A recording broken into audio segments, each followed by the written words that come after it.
कि जिस आस और उम्मीद के साथ में भारतीय जनता पार्टी की सरकार यहां पर राजस्थान में जनता ने बनाई थी, उस आस और उम्मीद को मुख्यमंत्री के चयन, मंत्रिमंडल का गठन, ब्यूरोक्रेसी के ट्रांसफर, योजनाओं की क्रियान्विति, बजट, इन सब चीजों में निराशा हाथ लगी है। कहीं भी जो वादा किया गया उसके मुताबिक कोई काम नहीं हुआ है और ये पर्ची की सरकार भ्रमण, भाषण और भ्रमित पे पहुंची और उसके बाद में सर्कस बन गया। मंत्रियों ने इस्तीफे दे दिए।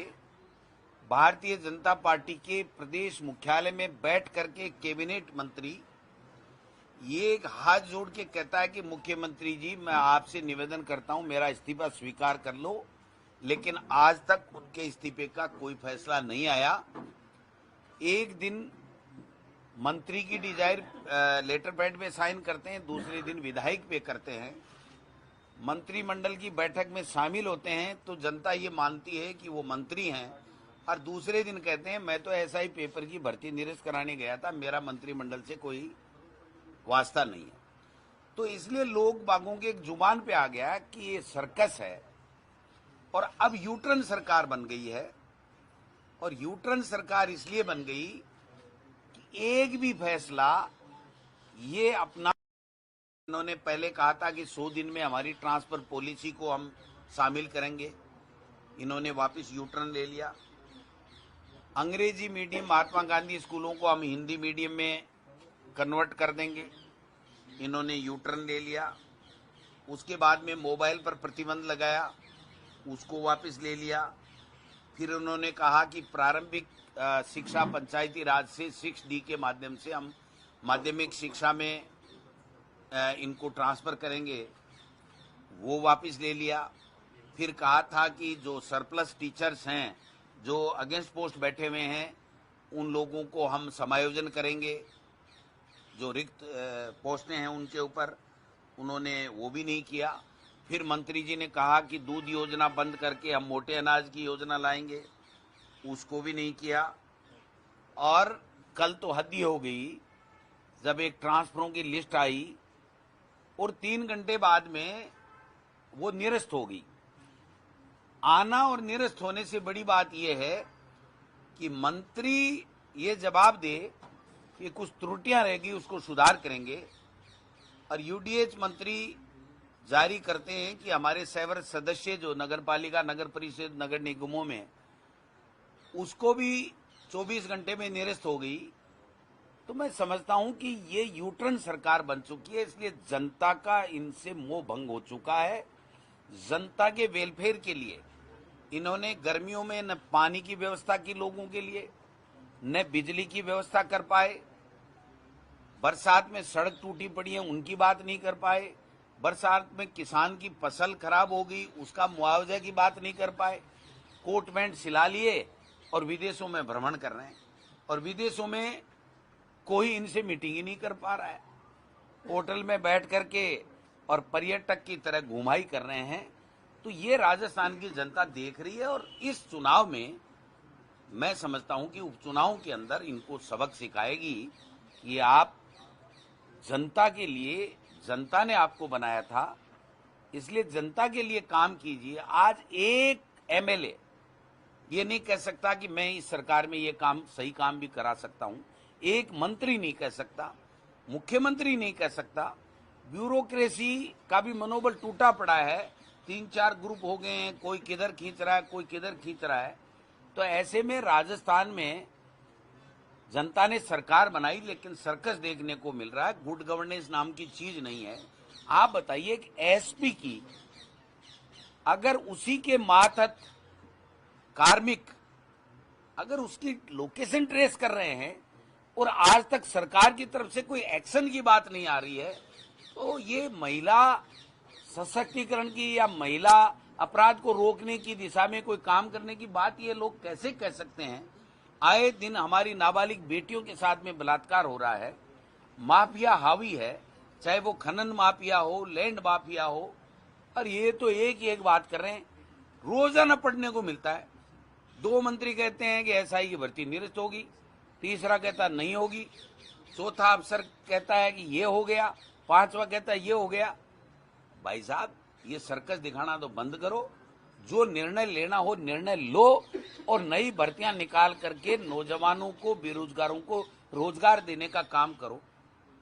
10 महीने बाद भी कांग्रेस की सरकार को कोसते रहेंगे और ऐसे पेश करते रहेंगे कि साहब पेपर लीक हो गए। पेपर लीक भाई साहब देश में भी हुए हैं। नीट का पेपर लीक हुआ, एफआईआर लॉन्च हुई, 140 के खिलाफ चार्जशीट पेश कर दी, तो वो पेपर लीक क्यों नहीं हुआ? 25 लाख का पेपर था। हमारे समय में नीट का पेपर लीक हुआ, निरस्त किया, दोबारा भर्ती कराई और नियुक्ति दे दी लोगों को। लेकिन उसको आप कितने दिन टूल बना बना के आप झूठे बदनाम करते रहोगे। जिसको जो अपराधी मिल रहा है सरकार को, वो अपराध के खिलाफ काम करे, लेकिन अब ये सर्कस दिखाना बंद करे और गुड गवर्नेंस करे, योजनाएं अच्छी जनता के लिए लेकर के आए, जनता के बीच में जाकर के उसकी समस्या सुने। आपने देखा होगा तमाशा बना दिया इन्होंने। एक दिन 2.5 घंटे या 1.5 घंटे बीजेपी के कार्यालय के अंदर जन सुनवाई हुई और दूसरे दिन ताला लग गया। वो कमरा ही नहीं खुला, कहते हैं सुकूनी नहीं है, अब सुकूनी कमरा है, तो कोई दूसरा बना लो भाई। जन सुनवाई हमने कांग्रेस की सरकार के समय में अध्यक्ष था, मेरे से पहले भी हुई थी, मैंने भी कराई। जन सुनवाई होती थी, 100-100, 200-200, 300-300 आदमी आते थे, हम उसकी सरकार में भेजते थे। कुछ का काम होने वाला हो जाता था, नहीं भी होता था, वो अलग बात है। लेकिन जनता को एक केंद्र मिला हुआ था कि भाई हम जाकर के हमारी बात कह सकते हैं, हमारा परिवेदना दे सकते हैं। यहाँ तो कोई परिवेदना लेने वाला ही नहीं है, कोई सुनने वाला ही नहीं है। जब मंत्री खुद ये कहे कि मैं मंत्री हूं ही नहीं, तो आप बताओ जनता किसके पास में जाए। और एमएलए ये कहने लगे, जनप्रतिनिधि, कि हमारी चलती नहीं है। आप अधिकारी 2-4 के नाम वो बोलते हैं, मैं नहीं बोलूंगा, तो उनके पास जाओ। तो ये क्या हो रहा है? ये तमाशा नहीं हो तो और क्या हो रहा है? इसलिए हमने तैयारी कर ली है 7 उपचुनाव की। हमने सीनियर ऑब्जर्वर एक विधानसभा के लिए बना दिया है, और हमारे संगठन के 2 पदाधिकारी होंगे, और बाकी चुनाव के लिए 4-4, 5-5 सीनियर जो हमारे एमएलए, एक्स एमएलए, ऐसे लोगों की हमने वहां पर टीमें बना दी है, जिसकी घोषणा आज हम लोग कर देंगे। और पहले से भी टीम बनाई हुई है जिसने बूथ लेवल, मंडल लेवल और ब्लॉक लेवल के ऊपर जाकर के मीटिंगें की है। तीनों हमारे सह प्रभारी 2-3 दिन में 19-20 तक जाएंगे, वहां पर लोगों की राय लेंगे, लोगों से जो भी इच्छुक चुनाव लड़ने वाले हैं उनसे बात करेंगे, संगठन की बैठक लेंगे और सबकी राय लेकर के प्रदेश कांग्रेस कमेटी को देंगे। फिर हम हमारी कोऑर्डिनेशन कमेटी की सीनियर लीडर्स की रंधावा साहब की अध्यक्षता में हम मीटिंग करेंगे। उसके बाद में हमारे प्रपोजल हम लोग प्रदेश कमेटी की तरफ से हम आलाकमान को भेजेंगे, और जो आलाकमान वहां से उम्मीदवार देगा, वो उम्मीदवार हमारा कांग्रेस का उम्मीदवार जीत करके चुनाव जीतेगा। अलायंस के लिए हमारा केवल लोकसभा में इंडिया गठबंधन में आरएलपी की सीट हमने दी थी। नागौर में हनुमान बेनीवाल जी जीते थे, एमपी है हमारे इंडिया गठबंधन के। अब विधानसभा उपचुनाव में समझौता होना नहीं होना, या और किसी के साथ होना नहीं होना, ये सब पार्टी हाईकमान तय करता है। इसमें प्रदेश कांग्रेस कमेटी का कोई रोल नहीं होता है। इसलिए जो भी पार्टी हाईकमान गठबंधन के लिए निर्णय लेगा, तो हम उस निर्णय के साथ जाएंगे, नहीं तो हम सातों जगह, हमारा कांग्रेस की तैयारी है और हम चुनाव लड़ेंगे। टिकटें कब तक घोषित कर देंगे? 25 3 बजे पहले कर देंगे। 25 तो लास्ट है। अब लास्ट तक तो कर ही सकते हैं, करने को तो पहले ही कर दें। अब मुख्यमंत्री जी पहले विदेश से आए, फिर इनकी टिकटें विकटें भी हों, उनको भी देखना पड़ता है, किसको कहाँ से क्या मनाना धनाना चलता है, नहीं चलता है, सब चीजें जहन में रख के चलेंगे सर। लेकिन मैं ये कह सकता हूं कि उम्मीदवार ऐसा होगा जो जनता जिसको चाहती है, जो जनता के बीच में रहता है और पब्लिक जो हमारी कांग्रेस का कार्यकर्ता ये कहता है कि ये जीतेगा और ये हमारा उम्मीदवार होगा, तो उसी हिसाब से पार्टी हाईकमान निर्णय लेगा। कुछ सीटों पर जैसे गोसा का नाम चल रहा है कि वहाँ आप स्ट्रेटेजिक तौर से एंड वक्त पर बीजेपी के नेता को भी टिकट दे सकते हैं। जो आप सोच रहे हो वो काम हम नहीं करेंगे। सर, बीजेपी वाले ये कह रहे हैं कि हरियाणा चुनाव के नतीजे का असर राजस्थान में नजर आएगा, मॉरली बूस्ट है वो बीजेपी। उनके पास इसके अलावा सामान ही नहीं है। ये उनको केवल वो मुंगेरी लाल के हसीन सपने हैं। हरियाणा चुनाव अलग था, यहाँ का चुनाव अलग है। यहाँ पर सरकार भारतीय जनता पार्टी की बिल्कुल पूरी तरीके से विफल हो चुकी है। संगठन हमारा यहाँ मजबूत है, नेताओं में एकजुटता है। ए से लेके जेड तक जिस भी कैटेगरी का जो भी नेता है वो सब एक बंद मुट्ठी के रूप में एक साथ काम कर रहा है राजस्थान में। तो मैं समझता हूं कि यहाँ पर किसी तरीके की कोई मुगालते में भारतीय जनता पार्टी रहे तो वो उनकी वो जाने। उनका चुनाव तो वो कौन प्रभारी जी हैं, वो आएंगे तो वो भाषण देंगे तो कुछ ठीक हो जाएगा। Sir, Mahatma Gandhi government school की इंग्लिश मीडियम की आपने बात कही है। भाजपा का आरोप है कि आपने इंग्लिश मीडियम तो बना दी है लेकिन उसमें टीचरों की भर्ती नहीं की, उसमें क्या कहेंगे? तो टीचरों की भर्ती आप कर दो ना। आपको कोई मधुमक्खियों के डंक मरवाने के लिए मंत्री बनाया है क्या? आप शिक्षा मंत्री हो, आपकी सरकार है, आपने कहा बंद करेंगे, हमने कहा करके दिखाओ, नहीं कर पाए तो आप भर्ती कर दो। भर्ती करना इनका काम है, हमारा काम थोड़ी है। अगर इनके कोई समझ में नहीं आ रहा है डिपार्टमेंट या कोई बात तो हमसे पूछ ले। हमारे से जो हमारा विजन होगा हम बता देंगे, माने नहीं माने वो उनकी बात है। आप लोगों से पूछ ले, आप कितनी जो चीजें समझते हो, देखते हो, पूरे प्रदेश को देखते हो, तो कोई चीज आपके भी संज्ञान में आती है वो दे सकता है। राय मशविरा तो होता ही नहीं ना यहाँ तो पर्ची आती है, काम हो जाता है और यू टर्न हो जाता है।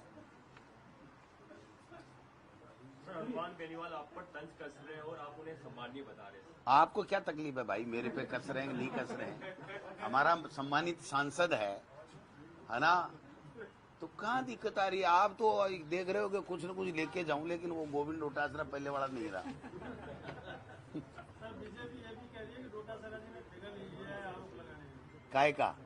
सरकार तो मैंने कहा यूटर्न किया नहीं क्या? मैंने तो बताया एक एक और बता दूं 20 एक। भाई यूटर्न यही तो ले रहे हैं, 3 घंटे में ऑर्डर निरस्त कर रहे हैं, 24 घंटे में ऑर्डर निरस्त कर रहे हैं। इनके खुद के बोले हुए शब्द मैंने लिए हैं, वरना तो मैं तो 400 पेज की कॉपी भर दूं इनके यूटर्न की। तो मैं क्यों आरोप लगाऊंगा? मैं सीधा साधा आदमी, मैं जानता नहीं। आरोप तो ये लगाते हैं जो कईयों ने तो भोग लिए और कई भोग लेंगे।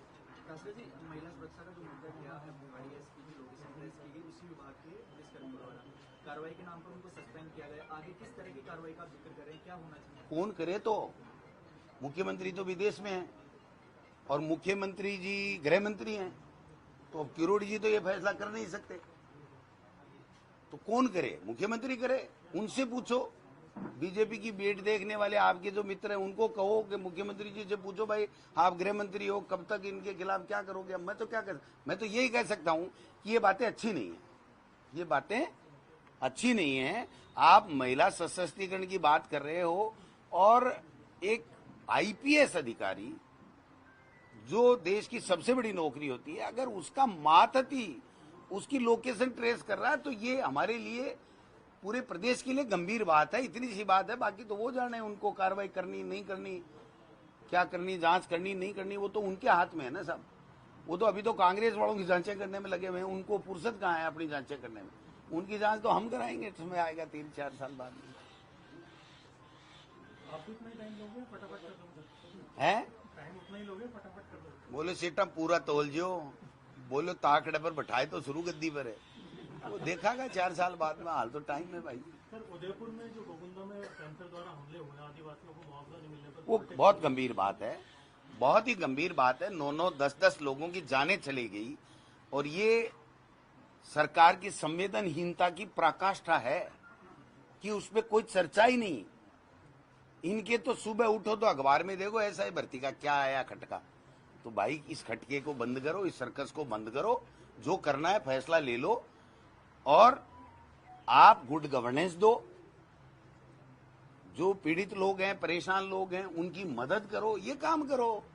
कर ही नहीं रहे कुछ। मैं क्या करूं, कितना तो। बीजेपी सांसद ये कह रहे हैं कि आदिवासी पार्टी ने पैंथर को छोड़ रखा ताकि आदमपुर पैंथर मंगवाया किसने बोला? बीजेपी सांसद बोल रहे हैं। कौन, कहाँ का?